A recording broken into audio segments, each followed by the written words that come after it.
The following is a Hoop Ball presentation.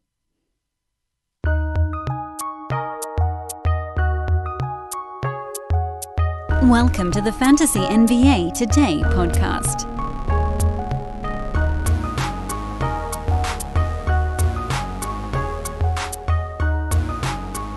Boy, we're in it now, aren't we? Whoa, moly. It's an interesting time. It's an interesting time. Good morning, if you're listening to this in the morning. Good afternoon, if you're not.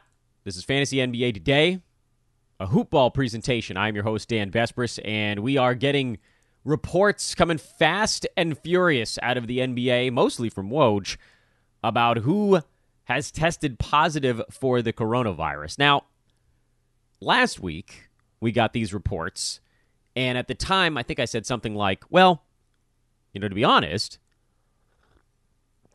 I believe it was mostly about the Nikola Jokic one. We had legitimate proof of what he had been doing and how he ended up with COVID. They said he was asymptomatic or mildly symptomatic, so we were told not to be concerned in any way, and it was a week ago, which was 2 weeks away from when teams were heading to Orlando. Teams are heading to Orlando about a week from now. By the way, it's 4 weeks and 2 days. We're exactly 30 days from the start of the NBA season, if we get there. I have a few thoughts on how this whole thing shakes out. First of all, thank you all for listening. Really do appreciate that. I am at Dan Vespris on Twitter, DanBesbris. Appreciate you guys giving us your time. Quick mention here at the beginning of the podcast. If you are a sports betting head, we're expanding our sports betting division now. You've heard me talk about adding DFS people and adding salespeople. If you are a sports betting enthusiast, we are adding people on that front as well. So hit me up on Twitter at Dan Vespris or email teamhoopball@hoop-ball.com is our email address if you don't have Twitter or social media to get in touch with us. Again, bringing on folks for betting, sports betting, DFS, and sales side. In fact, the only group I think we're not really adding to at this exact moment is the full season fantasy operation. But honestly, if you were really good and you hit us up, we'd probably look at you for that as well. All right, so let's break this whole thing down from a number of different standpoints. And I think I don't want to start with a thesis sentence here because I think it's important we look at all the information and then come to a conclusion. I will say the one thing here at the beginning is that most of what we're hearing right now is a result of tests administered last week. Okay, this is a really important distinction to make. The Spencer Dinwiddie, the DeAndre Jordan tests, the fact that we've heard now a couple of Denver Nuggets staff and players within the traveling party was the tweet from Woj. Positive test within the Nuggets traveling party. They closed their practice facility. The Nets closed their practice facility. There were 3 Pelicans who tested positive for COVID. This, by the way, listen, we only heard about 16 positive tests among the players, and between the Nets, the Nuggets, and the Pels, I think we're already about a third or more of the way there. So, I don't know. Maybe those teams were the ones that had the big blow-ups. I don't know. I know that some of the positives we're hearing about from those individual teams are on the staff side, and the 16 out of 302 players tested is not actually including the staff, so whatever. Point is, we're seeing positive tests on a number of different teams. And there's sort of a weird reaction to say, well, don't restart the season. And I constantly want to caution people from jumping to conclusions on stuff like this. Look, let me preface this with the same thing I prefaced it with last week. Selfishly, I obviously want to watch basketball. I am bored as hell of watching reruns and Disney movies because, we got a toddler around here. I need something new. I need some sort of new content, just anything to break up the monotony of this extended statewide personal shutdown, whatever you want to call it. So yes, selfishly, I want to see a basketball game. I also understand that there are risks associated with this because if something does happen inside the bubble, it could spread pretty quickly because teams are in hotels together, teams are playing against one another. It's life as normal, business as normal, but within a bubble. So basically, it's like if we had not taken measures to contain the virus back in March, right? One person gets it, you got people that congregate, and then other people get it. I will say this, though, in the bubble's defense, there aren't going to be 19,000 fans in the arena, so it's not like it would be a super spreader event. And then the other side of this same coin, the coin that right now is saying, well, these guys have it already, it's everywhere, how can we restart a season? Well, the other side of that discussion is, these guys are getting it anyway. If the argument here, I'm playing a little bit of devil's advocate, but I want you guys to come with me on this thing. If the argument is you can't start the season because players are going to get COVID, they already have it. I'm not saying that that's a reason to restart. I am continuing to express trepidation. You guys have heard me talk about baseball. I mean, to me, that seems like just a horrible... I can't wait to watch a baseball game if we get to see one, but it seems like an awful idea that 1,800 baseball players are on the honor system. That ain't going to work. Have you guys looked at social media? There are a lot of people out there that will not do the things that keep them and their loved ones safe. I don't know why, but they just won't. At least the NBA is putting everything inside a bubble. At least. It's not perfect. Listen, I get it. It's not perfect. But the fact that these guys have COVID now outside the bubble where we don't actually know what they've been doing. I know that there's been this whole, I guess Spencer Dinwiddie's been defending himself from people saying, what have you been doing on Twitter? I get it. And people do get this thing even when they're being careful. It happens, but it doesn't happen as often as folks getting it doing what Nikola Jokic was doing. People are not taking this as seriously as a lot of us think they are. Here's the thing. There's a lot of lens stuff that goes on with news like this. I am looking at it from a lens of someone who has done almost nothing for 4 months. My wife was 38 weeks pregnant when the NBA shut down. So we knew immediately we weren't going anywhere. We were going to have a newborn in this home where there's almost no data on infants with COVID. They have data on kids. Kids seem to do fine, 3 to 18-year-olds, but they really didn't have much data on newborns and infants. So we're like, look, we're not taking that chance. We're not taking that chance. So we've gone nowhere. I went to the market a couple of times the first 3 or 4 weeks of the shutdown. Then I figured out how to use Instacart, and I literally don't go anywhere. I don't even like walking in the neighborhood because most people don't give me 6 feet. It stresses me out to see other people right now. So I'm looking at this from a lens of someone who has been an 11 out of 10 on the cautious scale. And I think a lot of you guys listening to this podcast are probably coming from a similar point of view. I think we, as a group, NBA fans, Twitter people, fantasy enthusiasts, we're not all the same. We're not all the same. But I think generally, I would say the majority of us are coming at this from a lens of we are watching the science. We are genuinely concerned about what's going on. And so the idea of restarting sports sounds frightening. But I need to take a moment to look at it from the other side, and that's why I'm presenting this argument. I guess I didn't mean to get caught up in this really long thing here, but I think it's also important to look at it from the other side, which is, are we actually protecting these guys from anything by not playing the season? They're getting it anyway. And the tests that were taken a week ago on the 23rd was just a snapshot at a moment in time. It's quite conceivable. I mean, think about it this way.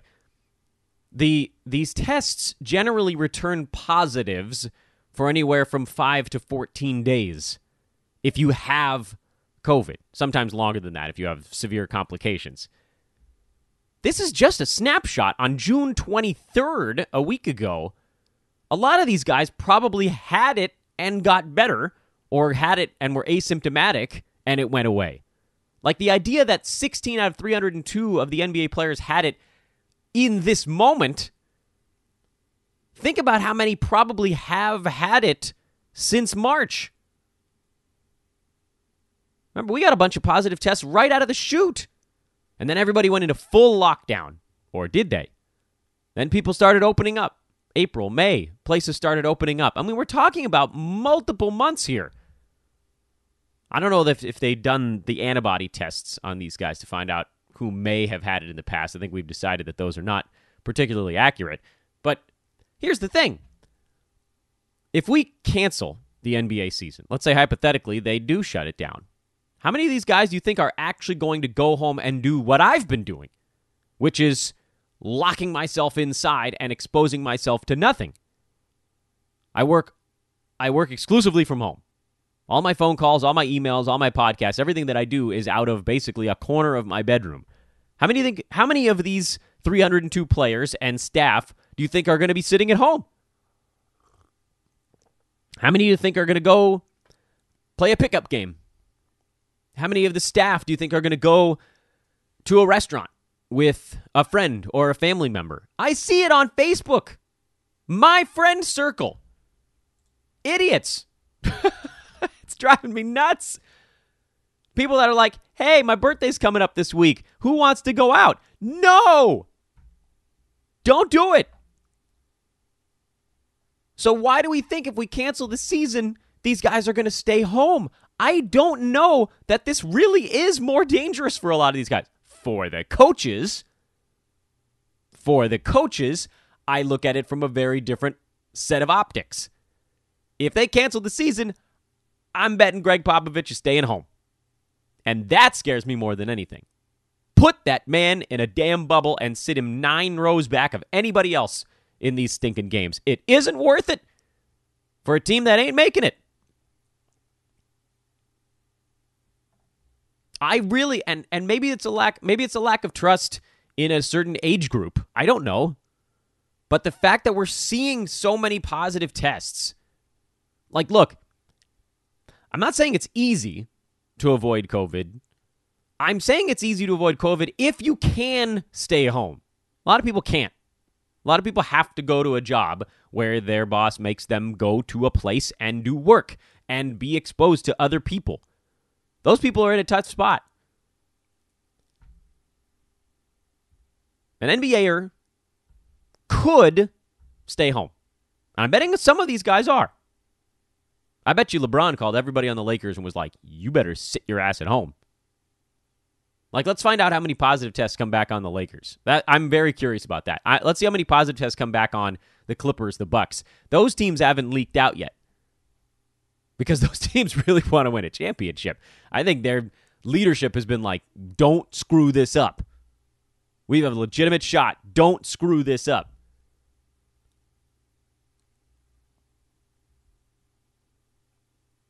Anyway, getting sidetracked a little bit by other lines of thought here. My main line of thought is it, I mean this legitimately. I know that, like, you say something like this and then everybody's going to start coming after you, but I'm asking this as a legitimate thought exercise of some kind, or just a real question. Is it actually more dangerous for the players to be in Orlando playing versus whatever they're doing right now if they're getting it anyway? They're getting it at the same rate as the nation is getting it. They're doing the cross-section of the NBA is a perfect cross-section of the nation right now, apparently, just in terms of actual activities and exposures. If you put them all in a bubble and try to isolate, I mean, this really might be safer for a lot of these folks. It might not. I don't know. The one way that this gets really bad is if it gets into the older coaches.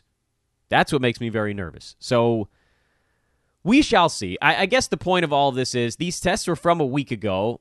The idea of shutting down the league because players are getting sick in their own areas. I don't know. I don't see the connection the way that other people are making it seem like it's so obvious. I think I'm a pretty sharp guy, and I think that I'm pretty pragmatic.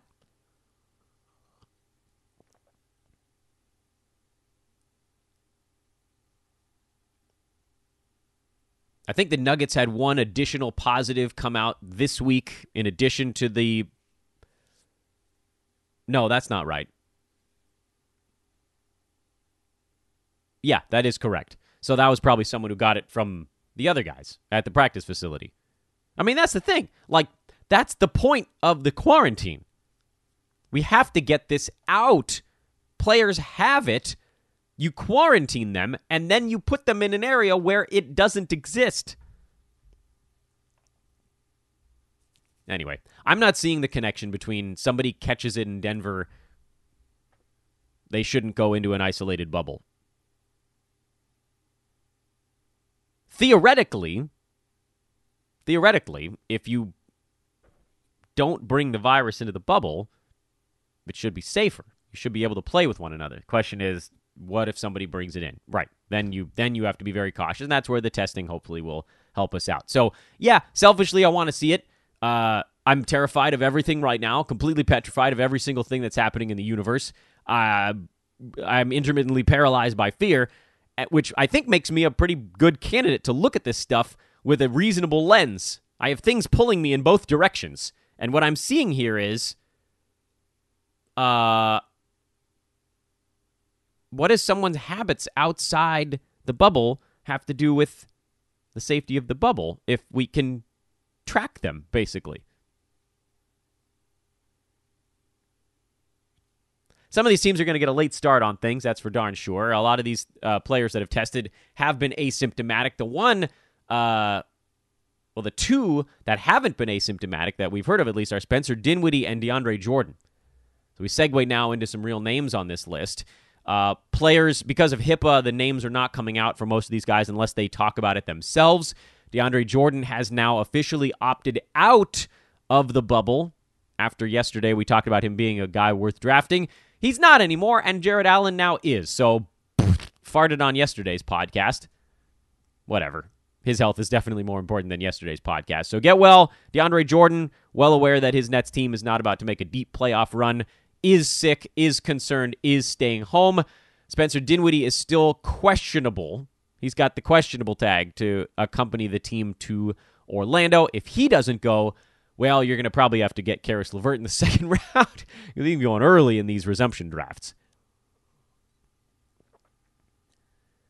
Some leagues are open now. Pick'em leagues are open. The Roto leagues are not open yet over at Fantrax. The Pick'em leagues look kind of fun. You get to pick a center, a forward, and a guard every day. It has to be a different one each day of the resumption, so you can't reuse anybody. And they've got a $100 prize on the line with a sort of their debut league. So check that out. That's over at Fantrax. Thank you to Adam King for bringing that to our attention. So that could be kind of fun. We'll obviously let you know as soon as the Roto and Points leagues are open. That's what I'll be jumping into myself because I want this to be something that I'm focused hard on. Phrasing, Bespris, phrasing. That reminds me, by the way, we are partnered with Manscaped.com. I guess you guys probably followed my train of thought there. Manscaped.com.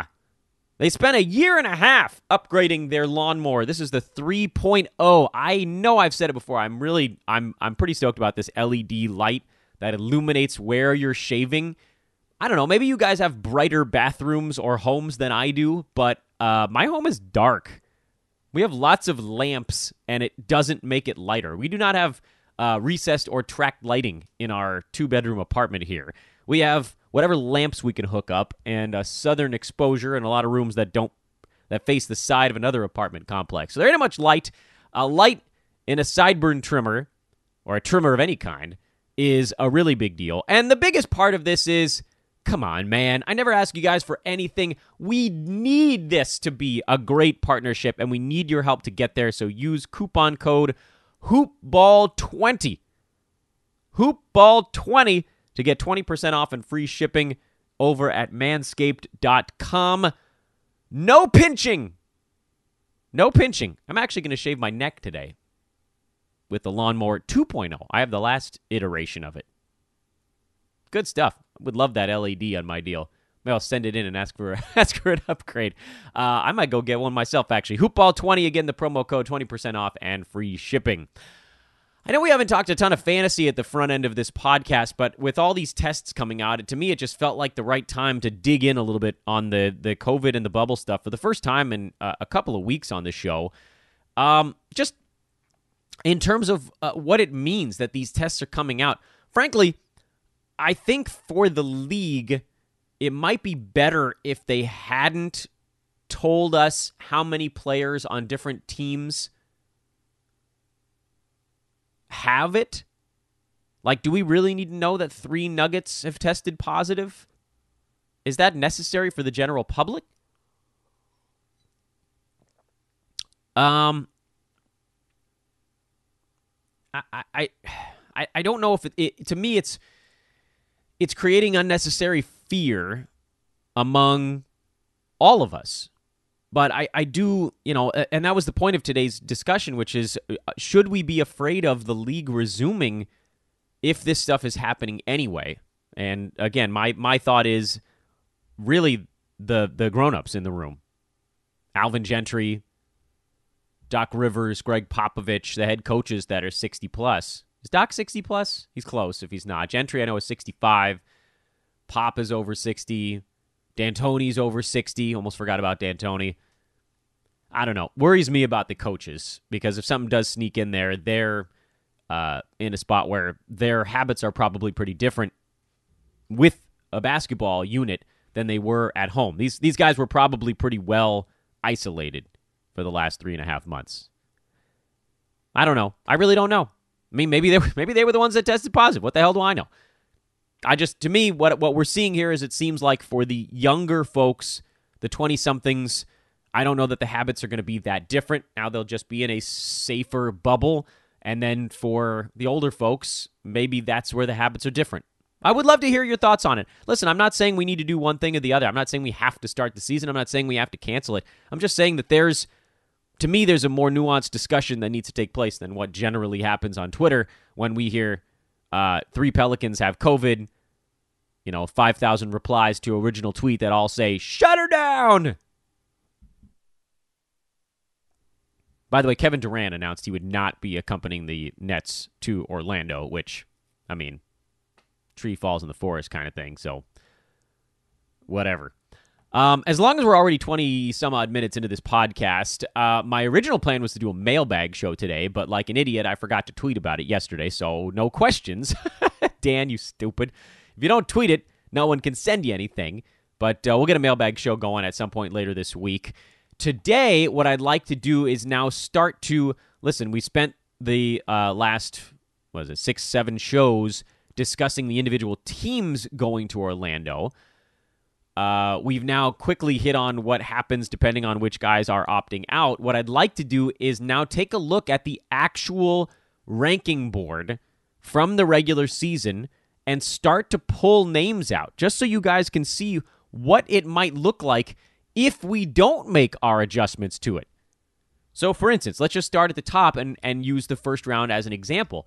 This year, the top, we'll do 10 at a time because it's just easier that way. The top 10 in 9 category leagues on a per-game basis was Anthony Davis, James Harden, Kawhi Leonard, Karl Anthony Towns. I paused there because one of the guys that's not going.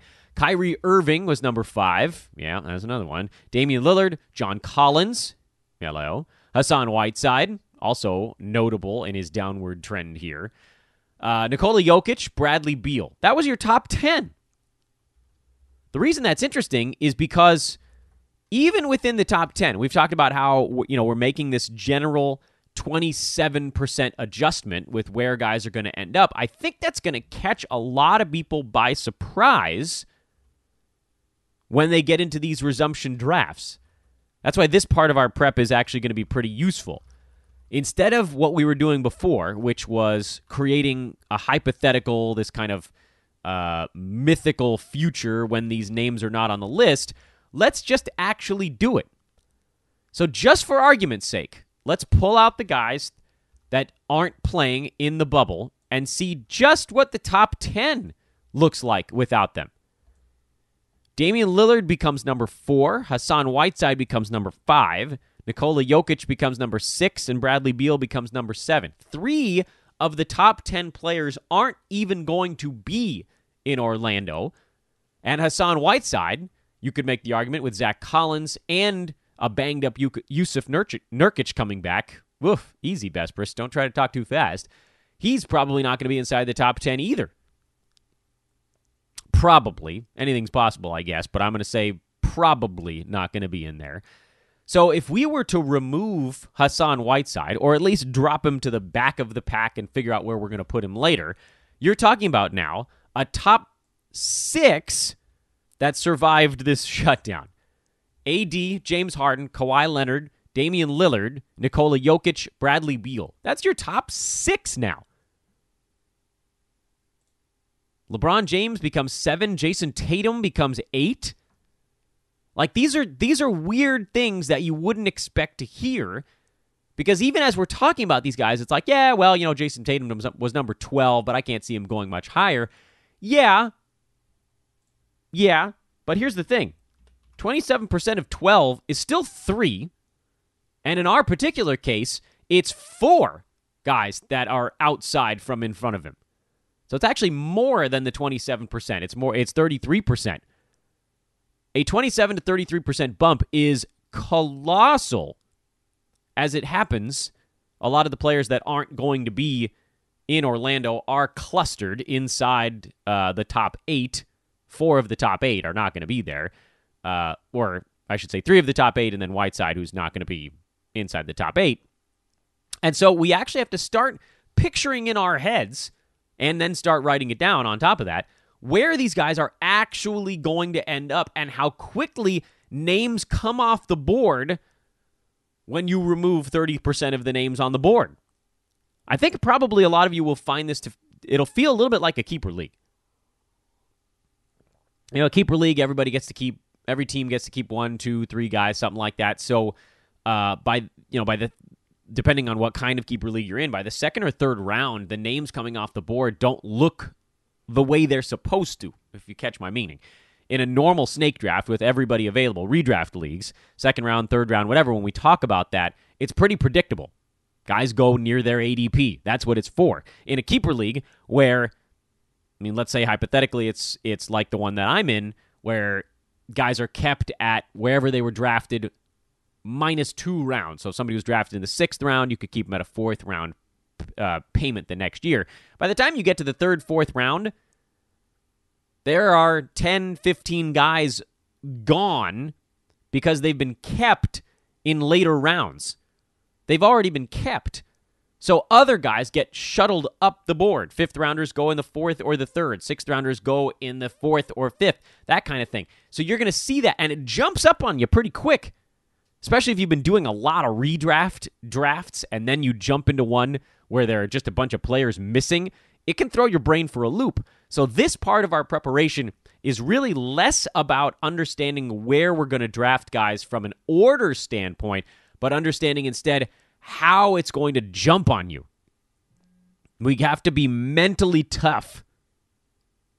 We have to be mentally ready for these players to come off the board really fast. Like, you have the 5th pick, you're now debating between Dame, Beal, that type of player, instead of, at the beginning of the year, you were probably debating between Kat and Giannis. It's going to jump up on you real fast. So let's just continue to put some names on the board here. After Bradley Beal was at 6, LeBron James, he'll be in the bubble. He would have been 7. Jason Tatum would have been 8 had he continued. Jimmy Butler would have been 9, which shouldn't be that surprising. Here's a fun one. Chris Paul would be number 10 if you pulled out the non-bubblers. I'm going to use that term going forward because it was fun for me. It's also worth noting, by the way, that between Nikola Jokic and Jonathan Isaac, I should say Joel Embiid, Isaac's probably not playing. You have a stretch there of 1, 2, 3, 4, 5, 6, 7 guys in a row that are actually all going to be in the bubble. So there's a clustering element here where now it starts to level off a little bit. Chris Paul, you would have expected there would be about 3 to 4 players missing from in front of him, and exactly that's what it was. Now, as long as we're on this part of the list, we might as well pause and decide if we want to move any people around on this list. Remember, we just went through all the teams to figure out what we wanted to do with these guys.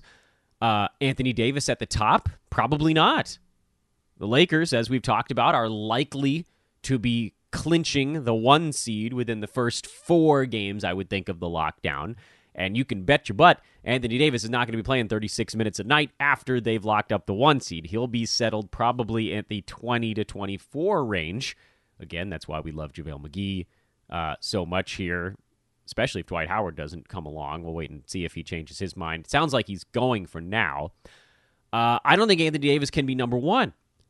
So let's now rebuild our top 10 with these players out of the way. James Harden, to me, has to be number 1, and I don't even think it's all that close. I would strongly consider Damian Lillard at number 2 if I wasn't also petrified that Portland was going to be out of the running for that seeding, that play-in game within the first 4 or 5. So what you're probably looking at number 2 is a debate between 3 things. Those 3 things being, how many games does Anthony Davis get to play? How many games does Kawhi Leonard get to play? And is Nikola Jokic going to be fully healthy from COVID when this stuff all goes down? Because Denver's probably going to be playing him 7 or 8 of those games. Call me crazy. I might consider Nikola Jokic here. I know it's a bat bleep insane thing to do when you've got Anthony Davis still on the board and Kawhi Leonard. But think about it this way. Again, Jokic, I know, was number 9 on a per-game basis during the regular season, but if you flip it over and look at what he did this year by totals, Jokic jumps up to number 3 behind who? James Harden, Anthony Davis, and in a dead heat with Damian Lillard. He played 7 more games than Lillard. He played 10 more games than Anthony Davis, and he's sandwiched right in between those guys. What does that mean for the resumption? Well, 8 games, meaning, again, roughly we're playing 10% of an NBA season. So Anthony Davis playing 55 games during the regular season and Nikola Jokic playing 65 games is the equivalent of Anthony Davis playing 1 less game than Jokic during the resumption. We're working on totals here. There's also the issue of, well, if Anthony Davis actually does play 6, 7, or all 8 of these games, what is his minute per game going to look like? Probably not that high. I can't imagine he comes out of the chute in game 1 here playing 32, 33, 34 minutes. They're probably going to ramp these guys up, and by the time he's ramped up, they may have clinched their spot. So AD might very well average 28 minutes a game during this resumption campaign. Jokic might be higher than that because as he gets ramped up, whether it's COVID or layoff or whatever related, they'll probably keep playing him in the 30s as the resumption winds down. And as we talked about with Dame already, if he and Jokic are really that close, they're almost a dead heat for the 3rd spot by totals. And Jokic played about 2/3 of a resumption game more than Dame. I think we can pretty much bank on Jokic playing more than Lillard here during this resumption season. I don't think Portland's going to make the play-in game. The Grizzlies should hold on to that spot. Their schedule is tougher than the Pelicans. Not that anybody really has an easy schedule, but to me it feels like if anybody's going to catch them, it'll be the Kings or the Pels. I don't think it's going to be the Blazers, but you know what? Again, anything can happen. Either one of those 3 teams has an outside shot at it. So suddenly here at the number 2 spot, we're debating Damian Lillard, Nikola Jokic, Anthony Davis. I don't think we're going Kawhi Leonard. They're going to be very cautious with him. There's almost no way he plays, more than, I would think, 6 of these 8 games. Why? What's the point, right? I mean, as long as they can hang out in that 2 spot, and frankly, I don't think they'd be that upset if they fell a little bit. They want health, whether that's disease or injury. Kawhi is probably not going to be my number 2 guy. So there you go. There's your evidence laid out before you. Do we think Nikola Jokic can play 2 more games than Anthony Davis? Because 1 game kind of split their difference here during the regular season. 2 games would bring them into a statistical dead heat. At the 2 spot, you probably still need to go AD. Barely. If but barely. But I would not fault you if you went Jokic. And I would only fault you a little bit if you went Damian Lillard. So that answers our question then of who's going to be in the 3 spot. Nikola Jokic is your 3. Dame is your 4. Kawhi Leonard is probably your 5, assuming he's going to play 6 of these games. Because to me, the only player on that list that has a legitimate shot of getting past Kawhi Leonard would be LeBron. That's probably your one opportunity to get by him, and I don't think that's happening. So at 5, you're going Kawhi, and I hope we've laid out the reasons why. He's probably playing about 6 games, which isn't that far off from the percentage he was on during the regular season. He was at 51, so he'd missed about a game and a half, quote, of the resumption campaign, and that put him in the 6th slot behind Harden, AD, Jokic, Lillard, and Whiteside was the other one in front of him here. And so he slots up 1 spot. I think he pretty much stays right on course. Interestingly this year, by totals, the number 7 player in the NBA was Chris Paul. You guys need to think about that, because the players we're still working with from our previous list are Beal, LeBron, Tatum, Butler, and CP3. Those are the 5 names we still need to use to round out our top 10. Would I dare go Chris Paul in that next spot? Well, one of the reasons that he was able to jump in front of some of the guys ahead of him, like Bradley Beal, is that he played 6 more games than Beal did.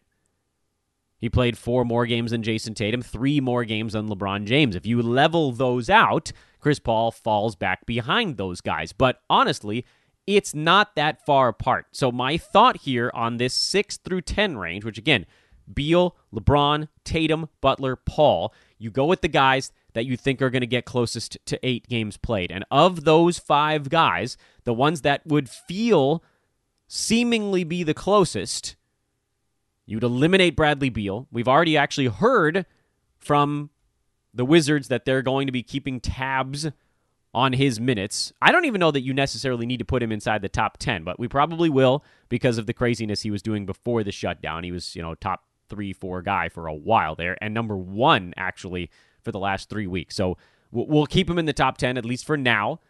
We'll bring in some other names here as we get to the next grouping of players on this list. But for now, we're going to bump him to the bottom of the list. We're going to move LeBron to the bottom of the list because there's almost no way he goes full bore for all 8 of these games. And so now you're picking between Tatum, Butler, and CP3. From what we've talked about, and this is more standings related than anything else, the Thunder are currently the 5 seed in the Western Conference. What they don't want is to fall to the 7. If you fall to the 7, you got the Clippers. Similarly, over on the Eastern side, the Heat are embroiled in a pretty good little battle as well. We don't want to forget that. Miami, 41-24, 2 games up on the Pacers, 2.5 back of the Celtics, also 2 up on the Sixers. They're in a different spot because they're in a battle, but there's almost no chance they're going to fall any farther than where they're at, and there's almost no chance they get high enough to get an easy team in the first round. So for Miami, there's a lot of, okay, well, let's get our ducks in a row. I think they'd probably rather play the Pacers than the Sixers, but they may not really have a choice. That'll depend heavily on what the Pacers and Sixers do in this resumption campaign. So, of the players we're talking about here, Jason Tatum being the other one, Celtics 3 back of the Raptors, 2.5 up on the Heat. I think they'd love to chase down the Raptors if at all possible, but I doubt that happens. He's the young guy. I think that's what this comes down to. Tatum's body probably bounces back quicker than Butler or Chris Paul. And in this crazy, mixed-up, twisted world, I think Jason Tatum is probably your 6th pick in the resumption league. I think Jimmy Butler, Chris Paul, you're splitting hairs a little bit at that point. I probably go CP3. We've seen Jimmy Butler kind of take some nights off this season, and I wouldn't be surprised if he went a little easy considering the outcome of these next few games doesn't really change who they're going to be playing in the playoffs all that much.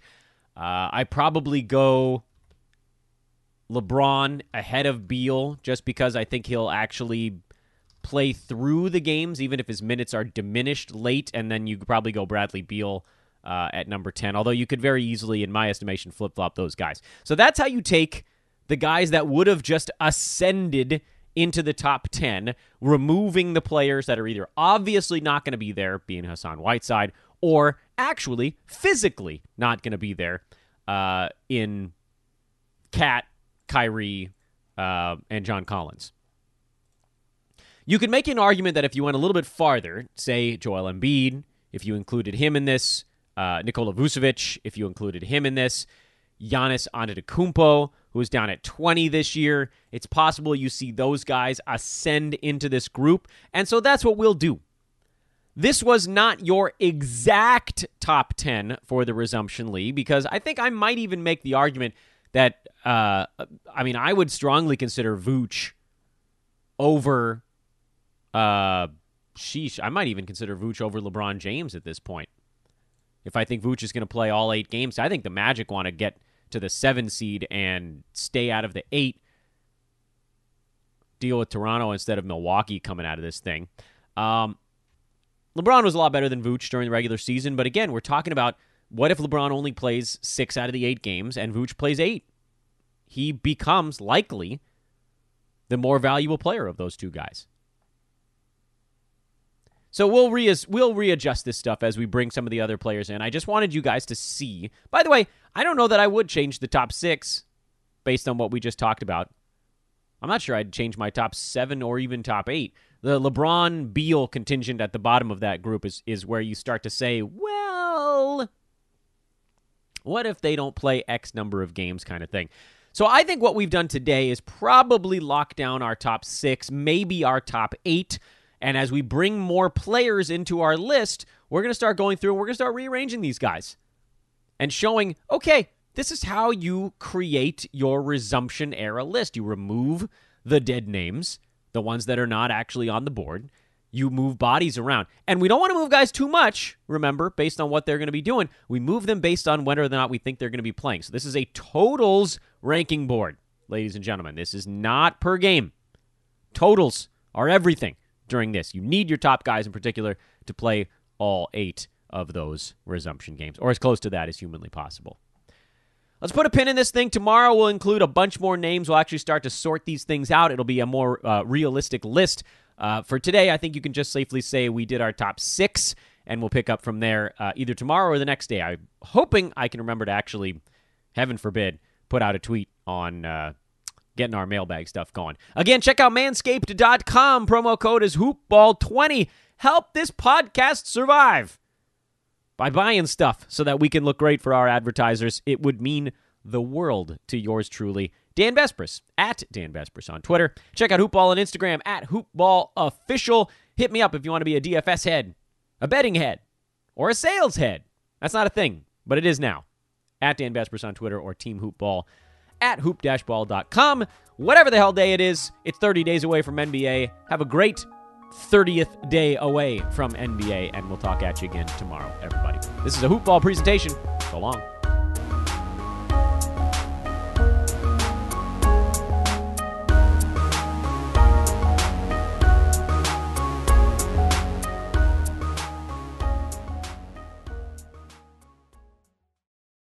This has been a Hoopball presentation.